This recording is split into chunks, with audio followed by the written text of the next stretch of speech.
Welcome back to True Crime Tuesday. I've been avoiding this, so let's just jump into it.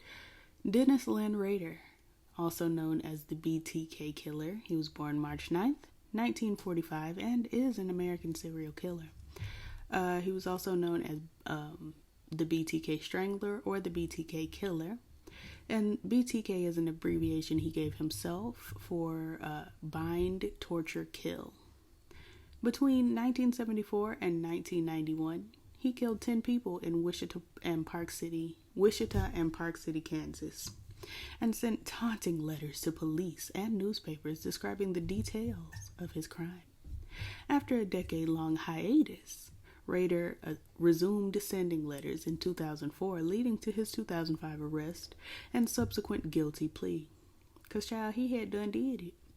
He is serving 10 consecutive life sentences at El Dorado Correctional Facility in Prospect Township, Butler County, Texas. Or if you're from around here, El Dorado. Let's go to his life and background. Rader was born on the day I already told you he was born to Dorothea May Rader. Her maiden name was Cook, and William Elvin Rader. He was one of 4 sons. His brothers are Paul, Bill, and Jeff Rader.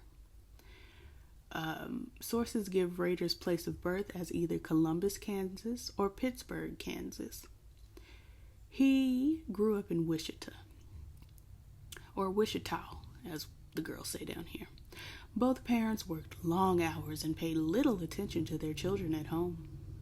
Rader later described feeling ignored by his mother, in particular, and resenting her for it.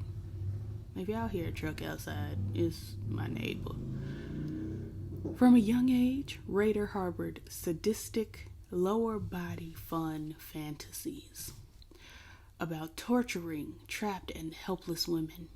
He also exhibited zoo sadism, by torturing, killing, and hanging small animals, which, my God, that's always a sign. Rader acted out lower body fun fetishes for voyeurism, autoerotic asphyxiation, and cross-dressing. He often spied on female neighbors while dressed in women's clothing, including women's underwear that he had stolen, and had lower body fun with ropes or other bindings around his arms and neck. Years later, during his cooling off periods between murders, Rader would take pictures of himself wearing women's clothes and a female mask while bound. I can't talk. Let me see. Sorry, I had to enhance the size of this font, honey, because my eyes getting old. He later admitted that he was pretending to be his victims as part of a lower body fun fantasy. However, Rader kept his lower body proclivities well hidden. I can't say the S word because YouTube. And he was widely regarded in his community as normal, polite, and well-mannered. No, I am not bleeding. I've been painting, so my hands have paint on them. Both hands. Well, you can't really, yeah. Let's see. Rader attended Candace Wesleyan University. I believe that's how that's pronounced. I will never know. After high school, but received mediocre grades and dropped out after 1 year. He served in the United States Air Force from 1966 to 1970. Upon discharge, he moved to Park City. Do y'all care about all this, child? Let's get... child. He was a Lutheran, and he was a Cub Scout leader, and he was the president of the church council, and after his arrest, his wife was granted an emergency divorce. He worked as an assembler for the Coleman Company, an outdoor supply company. He also worked at ADT, where he installed security alarms as part of his jobs, which is alarming. Let's move on to case history. Murders. On January 15th, 1974, 4 members of the Otero family were murdered in Wichita, Kansas. The victims were Joseph Otero, age 38, Julie Otero, age 33, Joseph Jr., age 9, and Josephine, aged 11. Their bodies were discovered by the family's 3 older children who had been at school at the time of the killings. After his 2005 arrest, Rader confessed to killing the Otero family. Rader wrote a letter that had been stashed inside an engineering book in the Wichita Public Library on October 1974, which described in detail the killing of the Otero family in January of that year. Between the spring of 1974 and the winter of 1977, Rader killed 3 more women. Catherine Bright on April 4th, 1974, Shirley Vian Relford, V-I-A-N, Vian. She was killed March 17th, 1977. If you hear a plane, what can we do? It's a plane. And Nancy Fox, December 8th, 1977. In early 1978, he sent a letter to the television station KAKE in Wichita, claiming responsibility for the murders of the Oteros, Bright, Vian Redford, and Fox. He suggested many possible names for himself, including the one that stuck, Btk. Btk.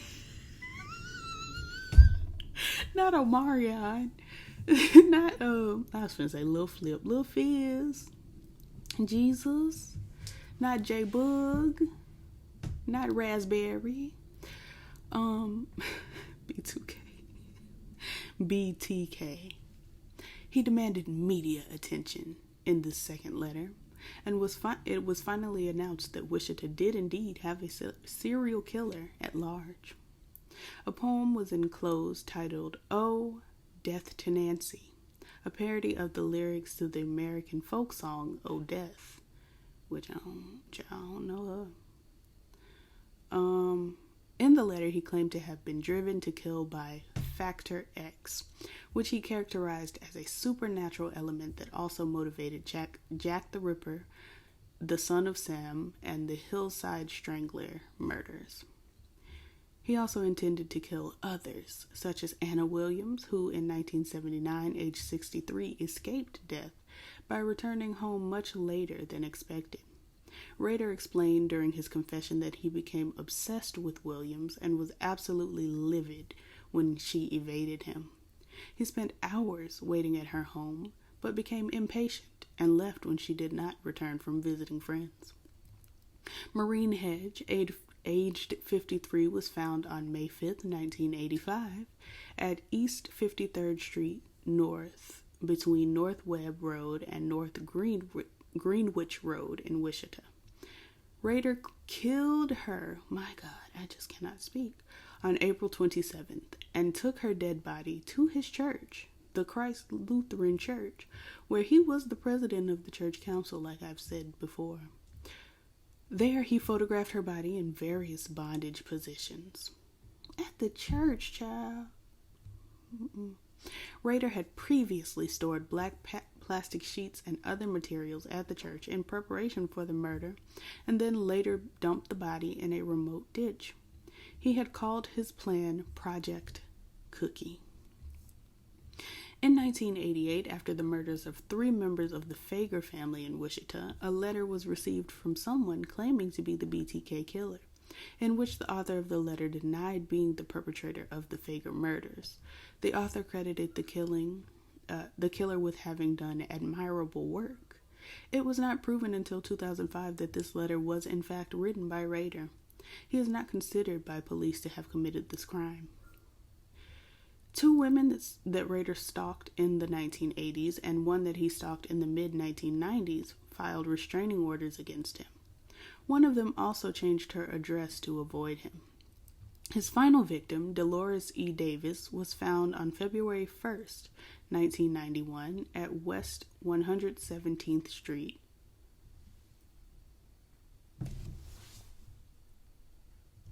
Child, I heard something. West 117th Street North and North Meridian Street in Park City. Rader killed her on January 19th. Now, mind you, Raider killed a lot of these folks in front of their families, and I'm not saying where that was listed here in these murders, but it's something that we know. Cold case. By 200, am I stupid? A little bit. By 2014, the investigation of the Btk Killer was considered a cold case. Then Raider initiated a series of 11 communications to the local media. This activity led directly to his arrest in February 2005. In March 2004, the Wichita Eagle received a letter from someone using the name Bill Thomas Killman. The author of the letter claimed that he had murdered Btk Wegerle on September 16, 1986, and enclosed photographs of the crime scene and a photocopy of her driver's license, which had been stolen at the time of the crime. Before this, it had not been definitively established that Wegerle was killed by Wegerle was killed by B2K. It's Wegerle. DNA connected from under Miss Girl's fingernails. I'm sorry, I don't want to butcher her name anymore. Provided police with previously unknown evidence. They then began DNA testing hundreds of men in an effort. Something popped up. You know when you scroll up, you hover over a hyperlink thing, then it pops. Whatever, y'all don't care. Hundreds of men in an effort to find the serial killer. Altogether, over 1,300 DNA samples were taken and later destroyed by court order. In May 2004, television station KAKE, in which Wichita received a letter with chapter headings for the BTK story, fake IDs, and a word puzzle, because he thought he was the Zodiac child. On June 9th, a package was found taped to a stop sign at the corner of First and Kansas Roads in Wichita. It had graphic descriptions of the Otero murders and a sketch labeled, "The Sexual Thrill is My Bill." Also enclosed was a chapter list for a proposed book titled The Btk Story, which mimicked a story written in 1999 by Court TV crime writer David Lohr. Chapter 1 was titled A Serial Killer is Born. In July, a package dropped into the return slot at a public library contained more bizarre material, including the claim that he was responsible for the death of 19-year-old Jake Allen in Argonia, Kansas, later that month. His claim was false, and the death was ruled suicide. After his capture, Raider admitted in his interrogation that he had been planning to kill again, and he had set aside a date, October 2004, and was stalking his intended victim. In October 2004, a manila envelope was dropped into a UPS box in Wichita. It had many cards with images of terror and bondage of children pasted on them, a poem threatening the life of lead investigator Lieutenant Ken Landwehr, and a false autobiography with many details about Raider's life. These details were later released to the public. In December 2004, Wichita police received another package from the Btk Killer. This time the package was found in Wichita's Murdoch Park. It had the driver's license of Nancy Fox, which was noted as stolen from the crime scene, as well as a doll that was symbolically bound at the hands and feet and had a plastic bag tied over its head. In January 2005, Raider attempted to leave a cereal box in the bed of a pickup truck, I don't know why I'm reading this so weird, at Home Depot in Wichita. But the box was discarded by the truck's owner. It was later retrieved from the trash after Raider asked what had become of it in a later message.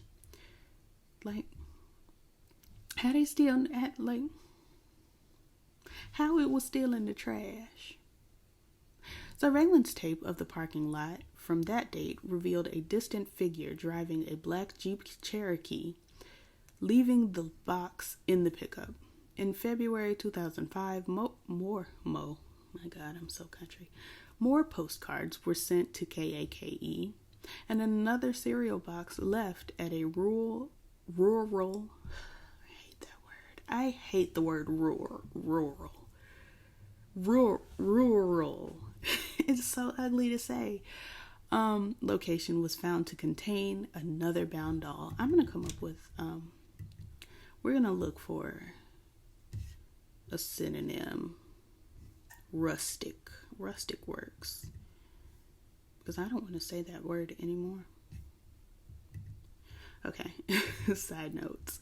In his letters to police, Rader asked if his writings, if put on a floppy disk, could be traced or not.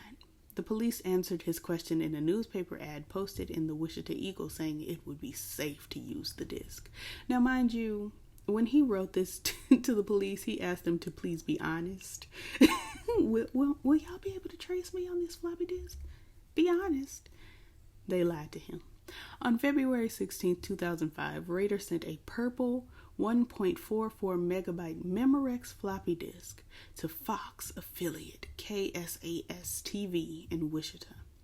Also enclosed were a letter, a gold-colored necklace with a large medallion, and a photocopy of the cover of Rules of Prey, a 1989 novel about a serial killer.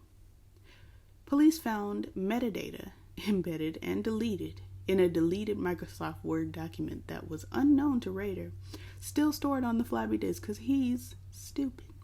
The metadata contained the words Christ Lutheran Church, and the document was marked as last modified by Dennis. An internet search determined that a Dennis Rader was a president of the church council. When investigators drove by Rader's house, a black Jeep Cherokee, the type of vehicle seen in the Home Depot surveillance footage, was parked outside. This was strong circumstantial evidence against Rader, but they needed more direct evidence to detain him. I don't know why. Police obtained a warrant to test a pap smear taken from Rader's daughter. What? Let me start over. Police obtained a warrant to test a pap smear taken from Rader's daughter at the Kansas State University Medical Clinic. DNA tests showed a familial match between the pap smear and the sample from Wergel's fingernails.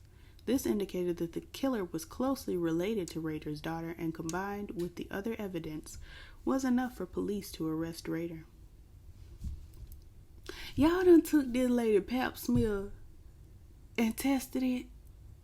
I mean, I understand you needed to get your evidence and everything, but like, she is not involved.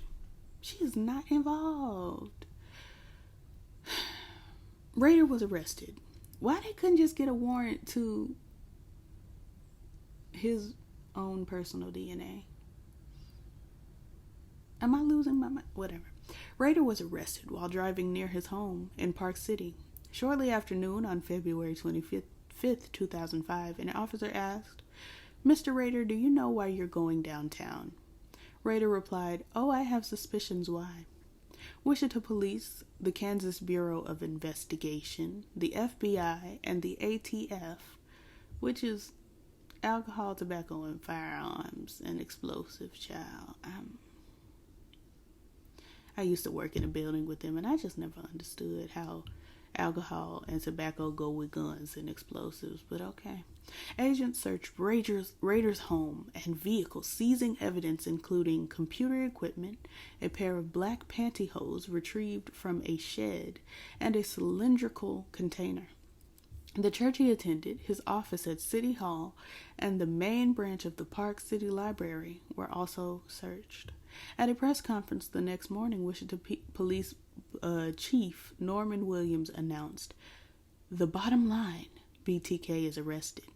Now, it doesn't say this in this article, but I I know that when he was arrested, he asked him to tell his wife he would be late for dinner, and it's just like, you are not cute, sir. You're not cute. Anyway, child, he was charged with 10 counts of first-degree murder. The Associated Press cited an anonymous source alleging that Rader had confessed to other murders, in addition to those which he had been connected. But they denied the story, and child, they just they was like, girl, we ain't gonna get him for these other murders that he may have done. He had a public defender. His bail was set to $10 million. He entered not guilty. Well, the judge on May 3rd, the judge entered not guilty pleas on Rader's behalf, as Rader did not speak at his arraignment. However, on June 27th, the scheduled trial date, Rader changed his plea to guilty. I don't know why the judge didn't just answer the plea guilty. Like, I feel like if I was the judge, I'd be like, you guilty. But I guess as a judge, you can't do that. That's why I'm not a judge. He described the murders in detail and made no apologies. At Rader's August 18th sentencing, victims' families made statements, after which Rader apologized in a rambling 30-minute monologue that the prosecutor likened to an Academy Awards acceptance speech. I'm sorry, I looked at the Academy, you hover link and you hover over the hyperlink and it said Academy Awards, and it showed a picture of Anthony Hopkins, who played a serial killer, and it just... Not my front door being open, girl. Hold on. Okay, it wasn't my front door, but something was making noise. And honey, I got weapons. I grabbed my weapons and got them close to me. So anyway, his statement has been described as an example of an often observed phenomenon among psychopaths: their inability to understand the emotional content of language. He was sentenced to 10 consecutive life sentences with a minimum of 175 years. Kansas had no death penalty at the time of the murders. On August 19th, he was moved to the El Dorado Correctional Facility. I don't know, child. He in solitary confinement. Maybe he did some more murders. And he has been portrayed in media.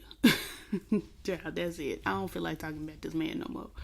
It's just, it takes a lot out of one to talk about murder and such which. But yeah, thank you so much for watching.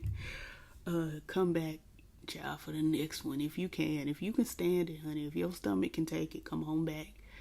Like, comment, subscribe, and all the things the YouTubers say, and I'll be back. Peace.